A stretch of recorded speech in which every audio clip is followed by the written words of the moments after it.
These values are behind the president's balanced budget plan, values Republicans ignore. Congress should join the president and back these values. So instead of a tug of war, we come together and do what's right for our families.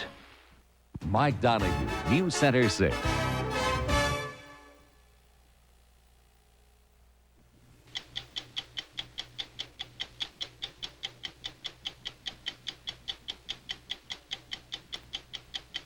There are today, with the world more or less at peace, more than 100 million landmines. That's right, 100 million landmines lying in wait in more than 60 countries around the world.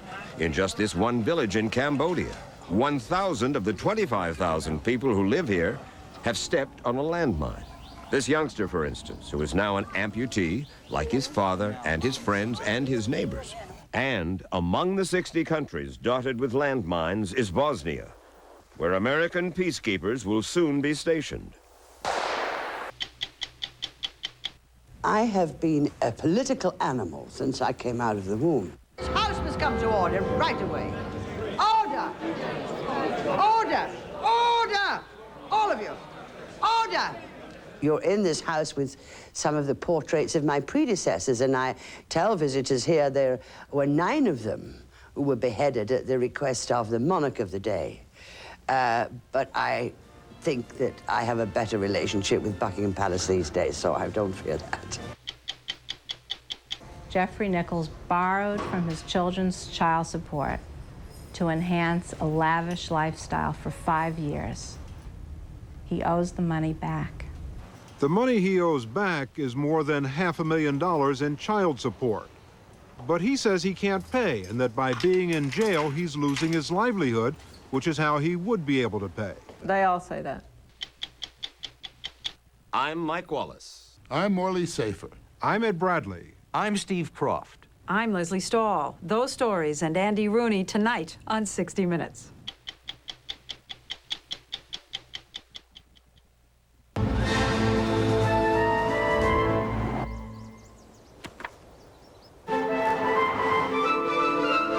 They have computer-managed suspensions and the exclusive 32-valve V8 Intech system. Lincoln Continental and Lincoln Mark 8. They're encouraging some people to drive a whole lot more, and others, not quite as much. Lincoln, what a luxury car should be.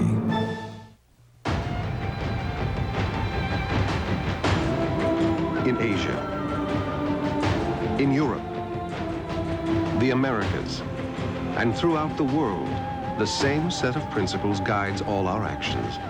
And while we have as clients more countries, companies, and individuals, we don't judge ourselves by this fact alone, but how we live up to our principles.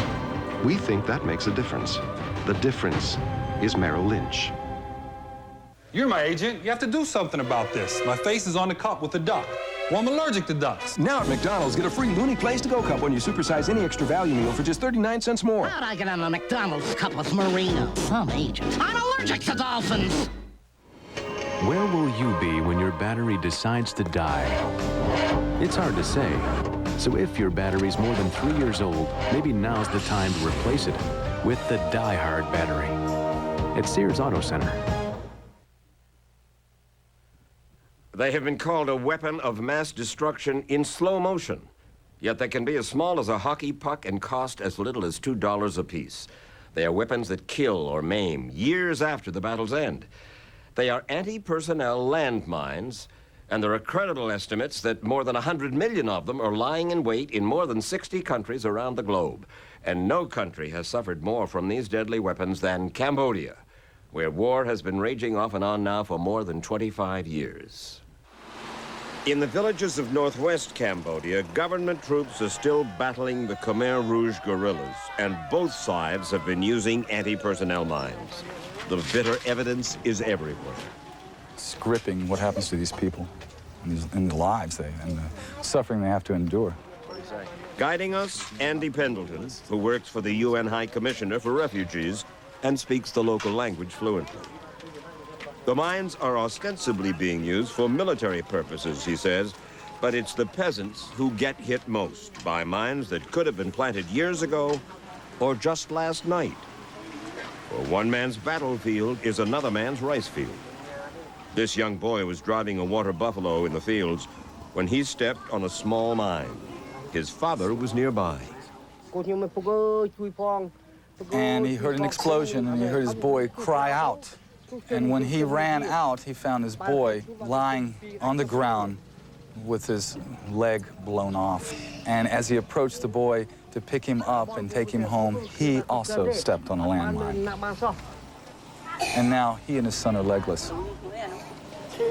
The village is simply filled with crutches and stumps. He went out to cut wood. He's a civilian, and he stepped on a landmine when he was cutting the wood. And you, how'd this happen? He said he tried to remove a landmine from the ground, and he blew his arm off. And that's how all this happens. They go out and they venture out in these fields to cut thatch, bamboo, and wood. And as each field gets depleted of that thatch and wood, they venture on to other fields, new mine fields, and they step on landmines. And this is in? Just this little district down here that has 25,000 people. 1,000, at least 1,000 of them have their legs blown off. We're going now, all right? One group trying to help the Cambodians cope with the problem is a British-based, mainly privately funded organization called MAG, the Mines Advisory Group, which works at clearing similar minefields around the globe. The man who heads it up is Ray McGrath, who used to be a British Army sergeant. I'm just sick of seeing people blown to pieces. Nothing to do with war. I'm sick and tired of children dying in misery because somebody somewhere wants to make a fast buck. Anti-personnel mines, what's the cheapest one that you got here? Probably this one here. It's a Chinese 72. It's a simple pressure blast mine. You mean? You stand on it. This will take your lower leg off. This is the one that is doing so much harm to so many of the people out in the villages. This is one of the most common ways of becoming an amputee in this country. Cost? $2. Really? Absolutely. There are literally millions of these mines in this country. These are made to maim, not to kill. Why? In a military scenario, if you kill a person, it's just another dead body, can be left behind. Yeah. If you maim them, it's bad for the morale of the enemy. It also ties up logistics, it ties up doctors, it ties up ambulances, it uses fuel. But militarily, strategically, tactically, whatever, it's a good, cheap, cost-effective weapon to put somebody out of action. In actual fact, the problem is that soldiers become very good at avoiding these things. Imagine you have this in the ground. A soldier comes along, one soldier gets blown up. Right. They have a choice. They can go a different way. Yeah. A farmer has no choice.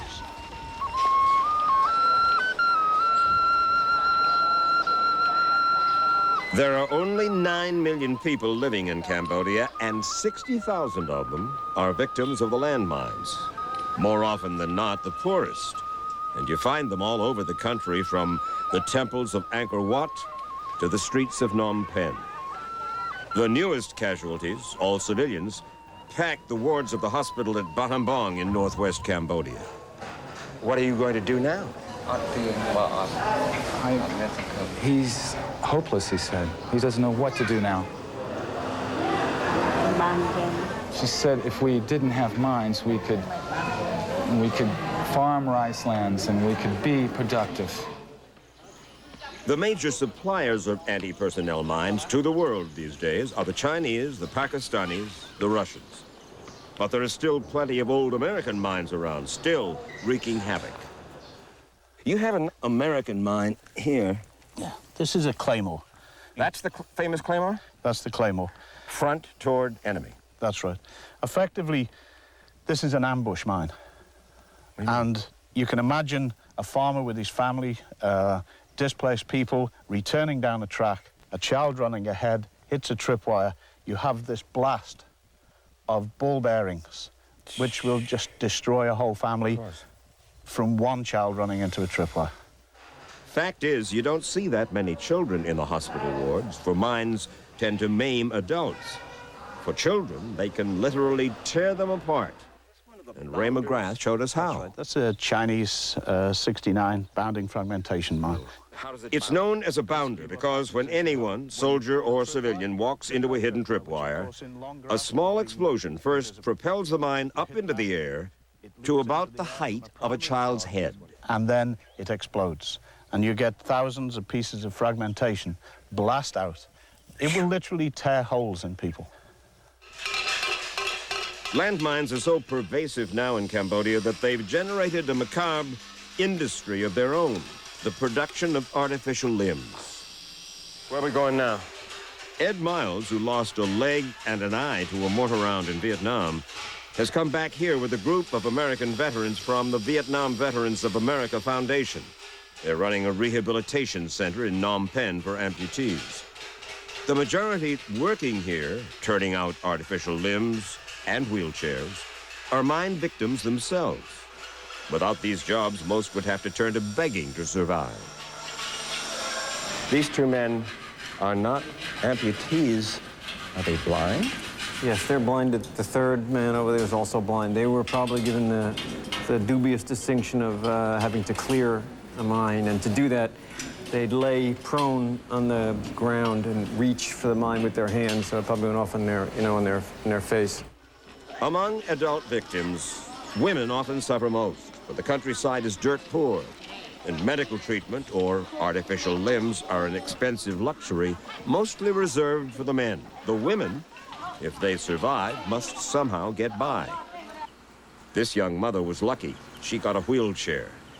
She had both her legs blown off almost to her hips by what is known as a blast mine.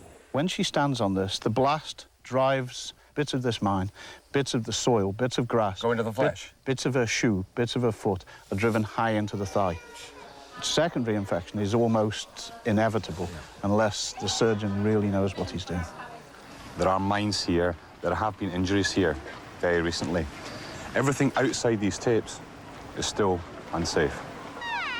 Though anti-personnel mines can be bought, as we said, for just $2, the arduous, time-consuming task of training the local mine clearers and then finding and trying to destroy each of those weapons comes to about $500 per mine.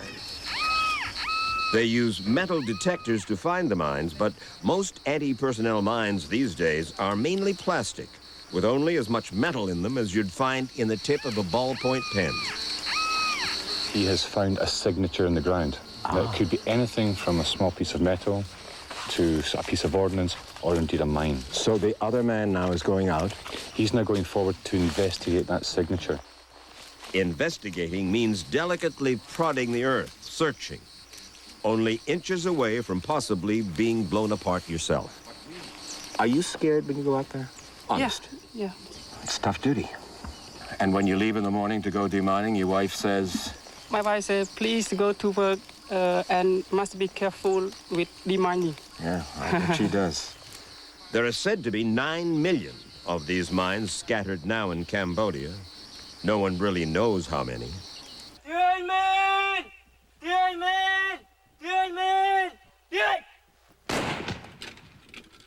U.S. Green Berets are also active here, teaching the Cambodian military how to clear mines from civilian areas. Lieutenant Colonel Barry Shapiro heads the U.S. team, and it is not just soldiers, but everyone, he says, who resort now to mines in Cambodia. It's become almost the same as what Saturday night specials were in the States, maybe last decade. It's a cheap weapon. It's easily available. Anybody can get a hold of one. And it's used by civilians. They For use what? It, well, to solve personal grievances. If somebody wants to get back at somebody else and take revenge for any act. You mean he'll go over and he'll put an anti-personnel mine on the guy's property or something, or in his store, or? That's correct. Is it surprising?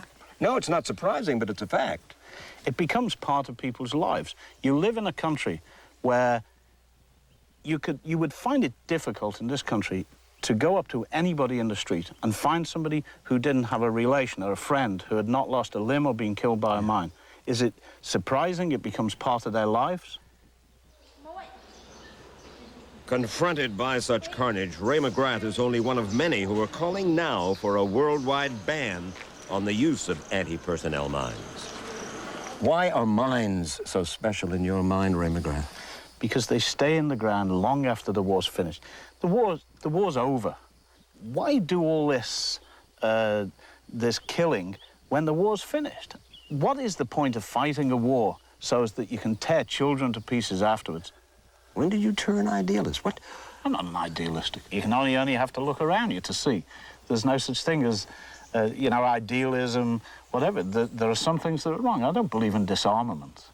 I believe that this is something that is intrinsically wrong, and I've never met anybody who thought that these weapons were a great idea. I've never met anybody who thought that what's happening in countries like this is excusable. In terms of civilian life, this is an obscenity. Well, it seems that obscenity is going to be with us for some years to come. This month, a special conference called by the UN to establish at least a partial limit on the use and sales of anti-personnel landmines broke down after it ran into tough resistance from some of the major landmine-producing countries like Russia and China. The so-called experts are now talking privately to see just what, if any, kind of limits all countries concerned can agree upon. They're due to meet again in December, but there is very little optimism among them that they will find an answer.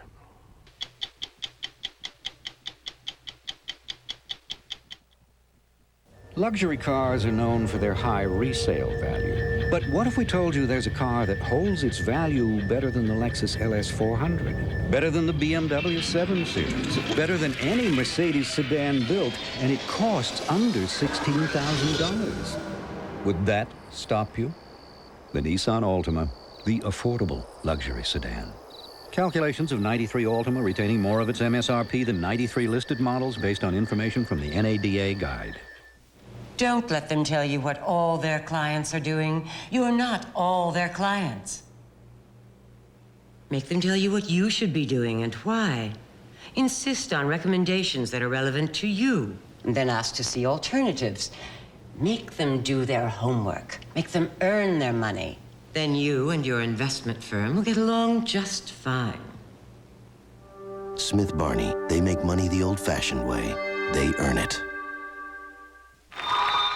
Some run, some swim, some jump. But only one Olympic team will lift, pack, and ship their way to Atlanta from around the world. From athletic equipment to telecommunications equipment that will help bring the games to the world. If they're here, chances are the company that guarantees delivery from around the globe got them here, excepting those who made it entirely on their own. UPS, worldwide Olympic sponsor. What are people saying about the new CBS This Morning? The Boston Globe, an excellent newsmaking show. The Detroit Free Press, an opportunity to watch a live show without having to stand outside a picture window. And the New York Daily News. The studio audience wakes up morning. Watch the new CBS This Morning. Join the crowd. Ebola. It's one of the deadliest viruses known to man. An unstoppable killer? Not so fast. Dr. Bob Arnott investigates a bold claim. A cure for Ebola. Monday. If you're a viewer of C-SPAN on cable television, you know who she is. You may even be one of the thousands of Americans who send her fan letters. Betty Boothroyd, Speaker of the British House of Commons, is a lively woman of 63 and a kind of Mary Poppins with a temper. She could not be more different in manner from her American counterpart, Newt Gingrich. The Speaker in Britain must never show any signs of partiality. Difficult for someone like Boothroyd, who spent her life in politics. But as Morley Safer discovered, she does control herself with the same iron will that enables her to maintain order over the 651 unruly school children, mostly boys, otherwise known as the British Parliament. Order! This house must come to order right away. Order! Order! Order! All of you! Order! Order! Otherwise, I shall have to be naming a member on that bench. Look, I'm a very fair speaker here. Now, let's have it again, straight to the point with no argument. No, I'm now going to move on. I've heard enough points of order. There is business to... Mr. Galley, I've taken a point of order from you already. You will resume your seat. 10-minute rule motion. That, of course, is not the way the House wants to be seen. This is the way it wants to be seen. the mother of parliaments, bearing a tradition that goes back to the Magna Carta. The monarch is chief of state, but almost powerless, prohibited from entering the House of Commons, a place reserved for the orderly conduct of democratic legislation by the people's elected representatives. The reality is, all this is a concoction worthy of Disney. This is the reality.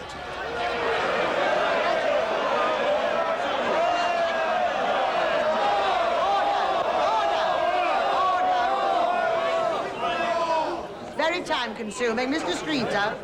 How much of your job is being a good actress? You don't have to be a good actress. You just have to be a good speaker. I have a feeling when I put my silk robe on and I go out there in that procession, if you think because I put a smile on my face that I'm a good actress, okay, you can think that. I put a smile on my face because I love doing this job, and I want people to know I enjoy it. But very soon, that smile can turn to a scowl as you say, time after time after time, order. Order, that's right. Of course it can. But then you've got to deal with the mood of the House. Prime Minister's question time. When the House is standing, everybody wants to be called, or somebody said something, and everybody's cheering or shouting. I have got to get order in that House. I will have order from both sides of this House. He plays a pivotal role in the business of government, especially for an hour each Tuesday and Thursday in what is called Prime Minister's Question Time, when ordinary members, backbenchers, may question the leadership. Does this not dictate Her Majesty's loyal opposition sit to her left. Its leaders, called the Shadow Cabinet, sit on the front bench. To her right sits the party in power, the Prime Minister and his cabinet on the front bench, and behind them, their backbenchers. By tradition, the two sides are separated by 2 sword lengths. And on the throne sits Madam Speaker, berobed and bewigged. Except this one refuses to wear the wig. Too stuffy, she says. Well, glad when we see the end of this day. Betty Boothroyd has been a Labour Member of Parliament for a Northern constituency for more than 20 years. But since 1992, when the House elected her Speaker, the first woman ever, she's had to keep her socialist ideas to herself. She no longer gets to vote on legislation, except in the event of a tie, and then by tradition must vote against legislation that would change the status quo. I have been a political animal since I came out of the womb. And as I got older, of course, even more so. But I love this House. I love our system of way Parliament works. At 16, politics was not the center of her life. It was this. She became a tiller girl, a rather demure 1940s traveling dance troupe. But soon gave it up, went back to school, worked for the Labour Party, tried to get elected and couldn't. Went to the States in 1959, where she worked as a gopher on the JFK presidential campaign. Returned, got into local politics, and ultimately Parliament. Never married to anyone but the House of Commons. The job has always been difficult. Throughout history, when they didn't like the Speaker, they beheaded the Speaker. Exactly. I mean, you're in this House with some of the portraits of my predecessors, and I tell visitors here there were 9 of them who were beheaded at the request of the monarch of the day. But I think that I have a better relationship with Buckingham Palace these days, so I don't fear that. Beyond her visible duties, the Speaker is responsible for everything from security in the House of Commons to the quality of the whiskey in the members' bar. She has a staff of 2,000 to help her. And beyond that is loneliness. She must give up friendships with all colleagues to avoid even the suspicion of partisanship, but must maintain the confidence of all party leaders while making decisions that might infuriate them. For example, on which bills get priority. It happens in gilded isolation in the Speaker's palatial apartment in the House of Commons. A corridor or two away, anything but isolation. You've got to know how far you let that house go with its noise, with expressing itself. But there comes a time when they've done that after a few seconds. We want some order. And that's when I come in heavy. I say give them enough rope and then hang them, you know. Order. I believe that backbenchers are equally entitled to a little quiet in this house, just the same as front benches. The level of debate in the House of Commons is execrable. It always has been. It's very low. It's vulgar. It's unthinking. It's shallow. It's playing for laughs. Cheap shots all the time. Matthew Paris knows Parliament inside and out. He was a Conservative MP for 7 years. He now is the parliamentary correspondent for the London Times. The farmyard noises, the animal noises, the crowing, the hooting, the braying, some of the insults, some of the abuses, and the general impression of mayhem is a wonderful character-building exercise. Insult, elegant or brutal, is the House of Commons stock in trade. But I can tell you this, that he is undoubtedly living proof that a pig's bladder on a stick can be elected as a member of Parliament. Tony Banks called Terry Dix an inflated pig's bladder on a stick and got away with it. The Speaker on that occasion decided that it was all just in good fun. Can we actually be serious for a moment? He's been strutting round that dispatch box like a puffed-up peacock on heat, and today he's come in like a bedraggled battery hen that's laid its last egg. What he should have is his goalies removed. That's what he should have. Last month, it was immediate castration he was recommending. Order! I've had enough. Order! I've had enough colourful descriptions for one day. And frankly, Madam Speaker, only a dimwit would ask me to. Decorum demands that no matter how vicious the attacks, the members must refer to each other as the honourable member, or even the right honourable member. If anyone's going to resign around here, it should be the right honourable gentleman and his right honourable friends. But there is something hypocritical because when you're attacking him, the last thing in the world you think that he's honourable. That he's honourable. There are times when I refer to the honourable member, and I just wonder myself, I'm not going to take that any further. But I do believe that there are phrases and as a vocabulary that should not be used in this house. Is it the lack of eloquence that you object to, of someone going for the cheap and earthy phrase rather than the really elegant insult?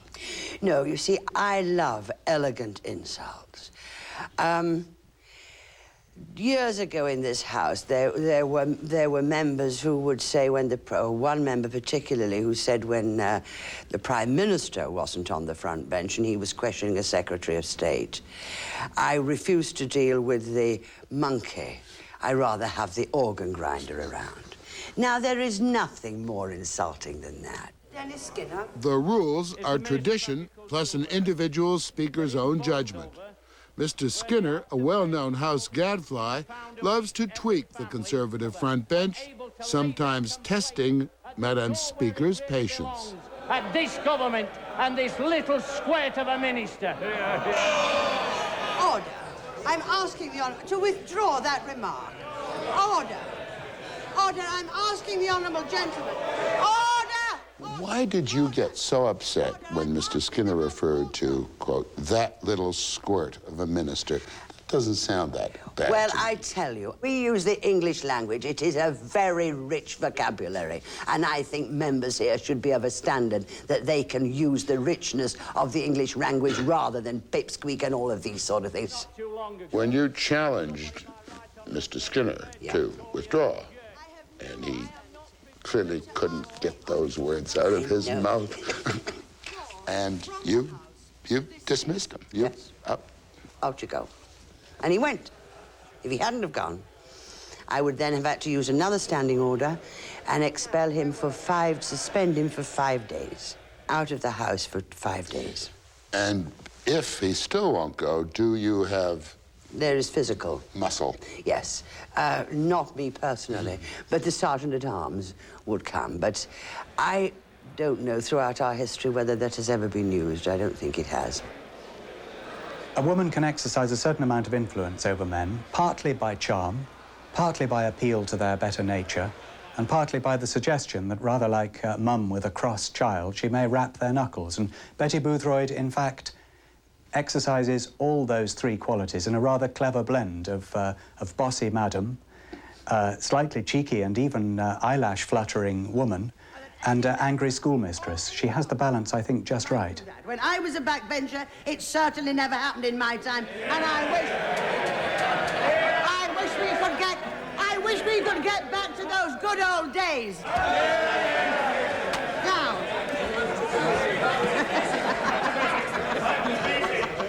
Clark will now proceed to read the orders of the day. Much of our parliamentary history and many of our parliamentary rights are steeped in tradition. Not all of them are. We adapt to change the times, and I have a feeling that the Speaker's procession, the wigs, the gowns, the mace, and the television lights are a fairly canny cocktail directed just as much towards the modern viewer as they are nodding deferentially to the past. Is living in this house overwhelming? No, I love it. It doesn't overwhelm me at all.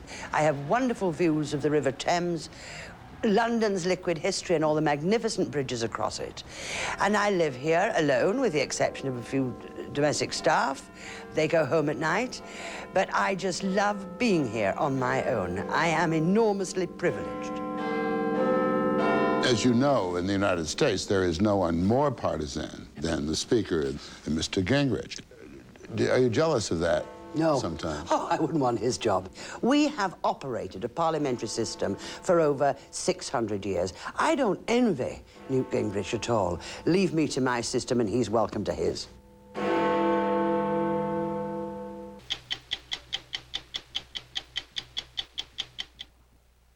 Once, every computer was an island. Then came networking. Pioneered by Novell, networking gave computers the ability to work together. Today, Novell is taking networking to the next level, connecting people with information and each other on a scale to stagger the imagination. Where do you find companies with such direct access to the future? Actually, there's a list of them printed every day. NASDAQ, the stock market for the next 100 years. As you know, Kellogg's is the raisin brand that tastes so good, people forget it's good for them. I didn't forget. Forget what? That it tastes good. No, people forget Kellogg's Raisin Bran is good for you. How could they forget? With all these raisins, of course they taste good. No, good for you, for you. Wouldn't it be great if it was also good for you? Huh? Save up to $7 on the Star Wars trilogy from Kellogg's Raisin Bran. Star Wars, the original version on video, one last time. Uh-huh, that's good, Gloria. When can FedEx deliver these boxes? Well, they said they could deliver them by 8 a.m. tomorrow. That's great. Or by 10:30 tomorrow. Uh-huh. Or on Monday by 8, 10:30, or 3, or same day, Valentine's Day, Groundhog Day, on Saturday, or even today. Oh, I forgot, by 4:30. Now, with same-day 8 a.m. and 10:30 delivery, no one gives you more delivery options than FedEx. Hey, when can FedEx deliver those boxes? Gloria? Well, they could get it there by 8 a.m. or by... FedEx, absolutely, positively, anytime. For a transcript of this broadcast, send $6 to Burrell's Transcripts, Box 7, Livingston, New Jersey, 07039. And to purchase video cassettes, call 1-800-848-3256. 60 Minutes will continue. Next, a rare television event. I'm an old maid school teacher. You may teach school, but you are certainly not an old maid. Jessica Lange gives a heart-wrenchingly beautiful performance. Alec Baldwin is terrific. Every man is a king! The all-new production People magazine gives an A. A Streetcar Named Desire, next.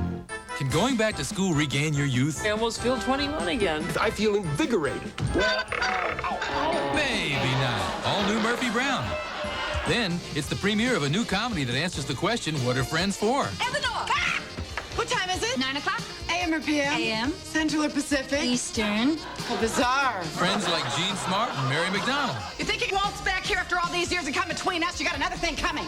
Only a man can do that. High Society after Murphy Brown tomorrow. They're armed. They're ready to shoot. They're your neighbors. I would kill somebody in a heartbeat. An all-new 48 Hours Thursday. This is CBS. Dennis, why are we doing this again?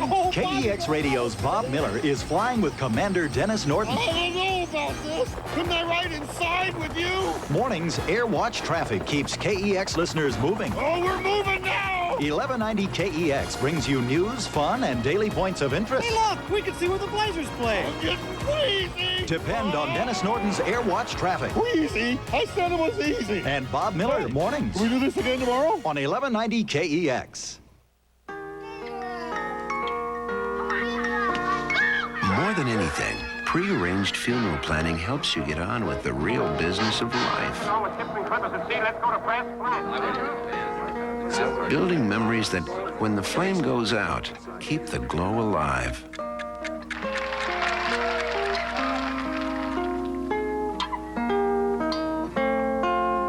Finley's at Sunset Hills. We can help. A climber is rescued off Mount Hood. The pictures tonight at 11.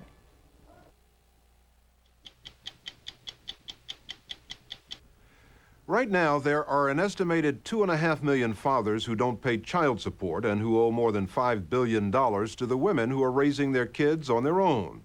How do so many of these so-called deadbeat dads get away with it? It starts with missing the first payment, and then it gets worse. And no one is worse than Jeffrey Nichols, the man prosecutors call the biggest deadbeat dad of them all. Jeffrey Nichols owes his ex-wife Marilyn over $500,000 in unpaid child support. Up until a few months ago, he was living comfortably with his second wife in a $500,000 house on 5 acres in New England. He'd still be there, except the law finally caught up with him. Since August, Jeffrey Nichols has been in jail in New York City. According to the terms of his divorce, he was supposed to pay over $9,000 a month in child support. He didn't. Did you think at all about what would happen to them because you weren't paying? I had no concern for them in the sense that I knew that Marilyn's father was quite wealthy. My parents lived right across the street from them. It never crossed my mind that there would be any financial suffering in that household. How dare he? How dare he put that burden on somebody else? Real estate broker Marilyn Nichols is Jeffrey Nichols' ex-wife. She has pursued him relentlessly. Jeffrey Nichols borrowed from his children's child support to enhance a lavish lifestyle for 5 years. He owes the money back. Or just write my name. For 5 years, Marilyn Nichols and her new husband have raised the Nichols' 3 children. Youngest son, Joey, 15, and Joshua and Julie, who are now 23 and 20. But she says they've had to do it without financial or emotional support from their father. I had days when I wasn't sure how I was going to make it even to get out of bed. And then I knew there were 3 kids waiting for breakfast, waiting for lunch to be made, needing to know that we were okay. But it wasn't always that way. For the 16 years that Marilyn and Jeffrey were married, everybody was okay. Jeffrey was a loving father, supportive husband, and upwardly mobile. He left his job as a teacher in the New York City public school system and went to Wall Street. Eventually, he became a highly successful independent consultant, making hundreds of thousands of dollars a year. Then the marriage ended. He wasn't happy anymore. I learned that one day. Marilyn, I'm just not happy anymore. Nichols moved out into a 1-bedroom apartment, but he voluntarily continued to pay all the family bills, and he had a good relationship with his children. There was a definite change here. I mean, this is a man who was responsible. He paid support, he paid your rent, he sent money for the kids. And we got along. And then all of a sudden it stopped. What happened? Why? New influences. I believe it was a new influence. There was something in Jeff that Susan was able to feed on. Susan is Susan Orris, who was a 33-year-old office assistant Nichols met at a singles club dinner 3 years after he and Marilyn had separated. What was the attraction there? Was it sort of quick? Well, it was even quicker, actually. It was instant. There was a certain chemistry which sort of ignited between us. What was she like? She was exuberant and zippy and positive and had more energy than anybody I ever met before. Susan moved into this luxury high-rise with Jeffrey Nichols. His expenses went up, and he told his ex-wife he couldn't afford to pay as much as he had been. By paying all of the bills, he didn't leave a reserve for himself when he eventually moved out and had to live on his own. Saul Edelstein is Jeffrey Nichols' lawyer. Most people, and I think certainly Jeffrey, was living with his wife to the hilt. Whatever he earned, they spent. Now when they separate, what's left for him? So her demands were maintain myself and the kiddies in the same lifestyle as we enjoyed while we were living together. In my opinion, nobody recognized the fact he's not going to live at the Y. He's not going to eat at the corner hot dog stand. But the court ordered Nichols to continue the payment. Instead, he cleaned out his bank accounts and moved to Toronto, Canada with Susan. At this point, the children had stopped speaking to me altogether. I couldn't comply with the court orders. And rightly or wrongly, I said to myself, there's no point in paying anything. It wasn't getting me anything. Did you think you didn't have an obligation to them? No, I knew I had an obligation to them. But no matter what I gave them, it wasn't enough. How did you feel about Marilyn then? I think I hated her, actually. He took it all, ran, didn't tell anybody he was going, and virtually had no further contact with his family. I've never seen anybody do that. Suzanne Colt is a lawyer who works for the city of New York, finding parents who've left the state and haven't paid child support. Why do you think he did what he did? Because he could get away with it. He did get away with it. Eventually, Canadian courts ordered Nichols to pay, but by then he was gone, this time to Boca Raton, Florida. He was living in a $370,000 house, had married Susan, and adopted 2 children because they couldn't have kids of their own. He still paid no child support. How was he able to get away for so long without paying? He crossed state lines. Very simple. All you have to do is cross the state line. You're in another jurisdiction, and we, in New York, have to start all over. It took 2 years to get the Florida courts to rule on Marilyn Nichols' case because her former husband was arguing he had a good reason not to pay. I received notice that he was questioning whether he was the father of those 3 children from our marriage. You knew they were your kids. I had truly come to believe that at least one of those children wasn't mine. And Susan maybe shared those feelings and encouraged me. And my lawyer in Florida thought this was great. This was, you know, a legal way to deal with that problem. But it was crazy. What do you think that did to those kids? It must have been terrible for them to hear that their father was denying his fatherhood and that they weren't his children. By December of 1993, Jeffrey Nichols owed his ex-wife almost $400,000 in back child support. A Florida judge denied his request for a reduction in payments. He said Nichols' testimony was laced with perjury, and he ordered him to pay. But by then, Jeffrey Nichols had moved to Charlotte, Vermont. You pursue him there? Yes. I was going to pursue him wherever he went until he met the responsibility towards those children. In Vermont, Nichols bought a $500,000 house set on 5 acres with a swimming pool and a hot tub, and put the house along with his other assets, including business bank accounts, in Susan's name. But that came back to haunt him because in August of 1994, Susan Nichols started divorce proceedings.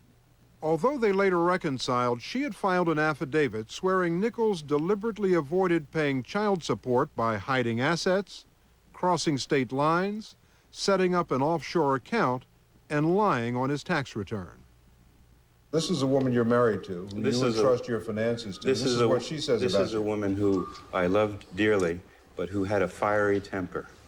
She also claimed that the lawyer wrote this up, that she didn't understand exactly what was in there.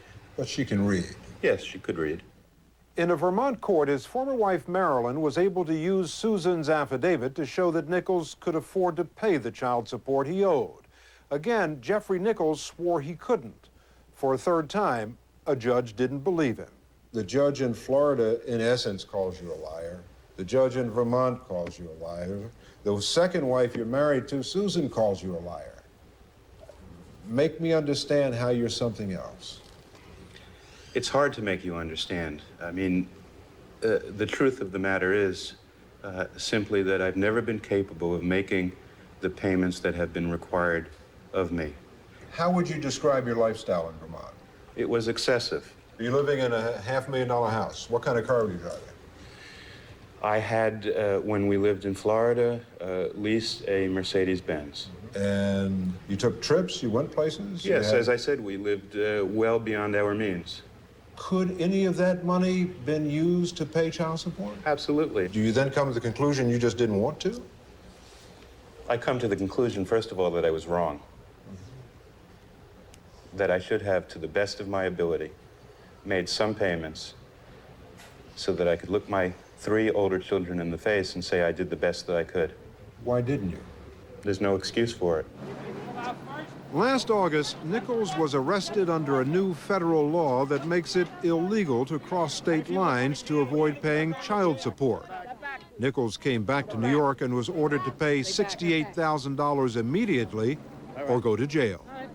It is a just reward for someone who has continually flaunted the law, disregarded court orders and judgments, and has made no child support payments in over 5 years.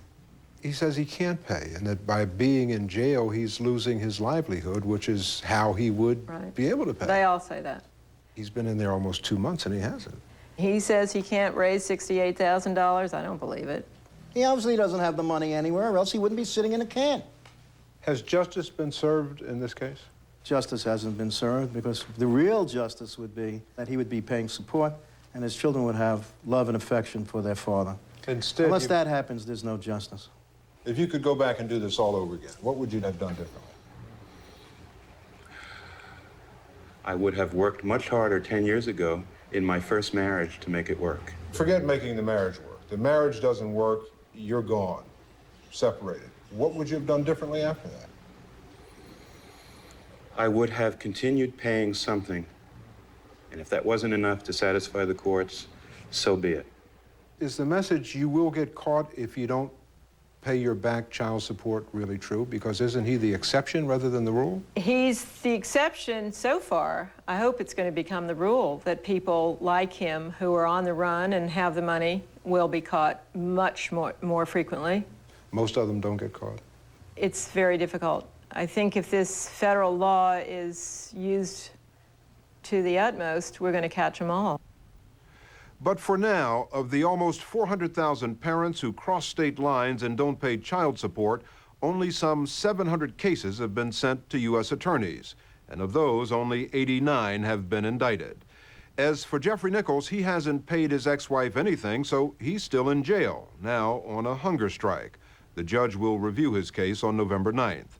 In a sad twist, Susan Nichols, Jeffrey's second wife, died 6 days before he was arrested. Nichols' 2 adopted children are currently being taken care of by a babysitter.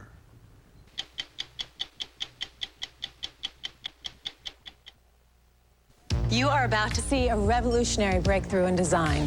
Years of research, hundreds of engineers, and an entirely new production system went into designing the ultimate precision machine.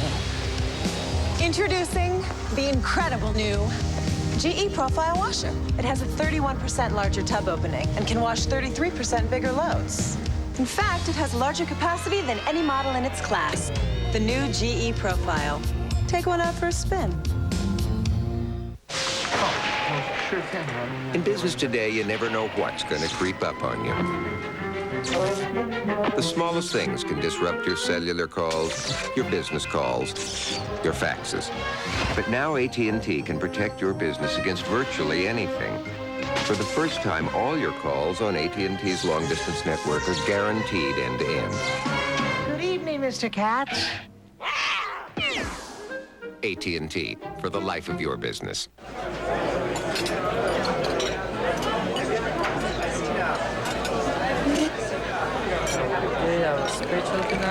beefsteak with fennel and risotto scallops.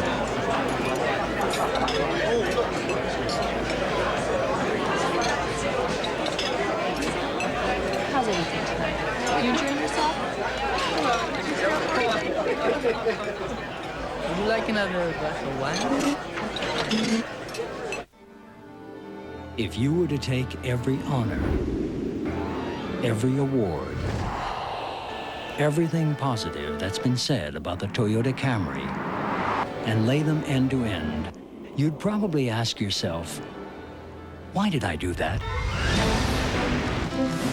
Better to drive one yourself and come up with a few accolades of your own. The 1996 Camry, the gold standard from Toyota. This may be the last year the Indians and the Braves get to the World Series. Who says? Andy says. It isn't often that I use this platform I have here on 60 Minutes for something personal, but that's what I'm going to do tonight. You've probably seen the demonstrations Indians and semi-Indians staged outside the World Series ballparks. They were protesting the use of the nicknames Indians for the Cleveland team and Braves for the Atlanta team. Those nicknames seem harmless to me and in no way disparaging of great Indian traditions. Americans have a very high opinion of the Indian minority. Having said that, though, let me tell you what does bother me personally. In all the statistics, the polls and everything, I'm listed as a white American male. It's the worst thing to be these days, and I'm tired of it. I'm considered to be the majority, and I don't want to be a majority, I want to be a minority. Women get in on being listed as a minority, and more than half the people in America are women. What kind of a minority is that? There are 33 million black Americans. They're called a minority. There are 27 million Americans of Hispanic origin, and they get to be called a minority. My great-grandparents on my father's side were born in Ireland. We are a proud people, we Irish. We're a minority of just a few million who have one lousy parade a year. I don't want to be listed simply as white or male or American. I want to be called an Irish-American minority. For years, we Irish had the Great Irish Sweepstakes. You never hear about the Irish Sweepstakes anymore. What I'd like to see is tax-free Irish gambling compounds established for the benefit of the Irish-American minority. And one more thing. I call on all Irish Americans to boycott Notre Dame football games until they stop using that demeaning nickname, the Fighting Irish. What do they mean, Fighting Irish? Is anyone called the Fighting Italians? No. Are they suggesting we Irish are more belligerent than other people? I want Notre Dame to stop using the term Fighting Irish. I not only want it stopped, I demand it be stopped. If Notre Dame doesn't stop using that nickname, I'm going on the warpath. Sorry, I didn't mean to use that word. We'll be back in a moment with the mail.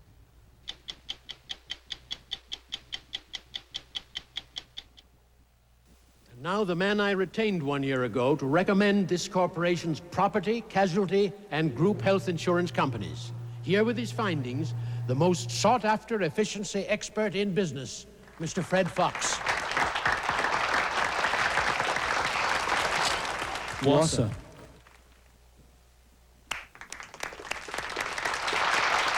Thank you, Mr. Fox. For all your business insurance, one word says it all.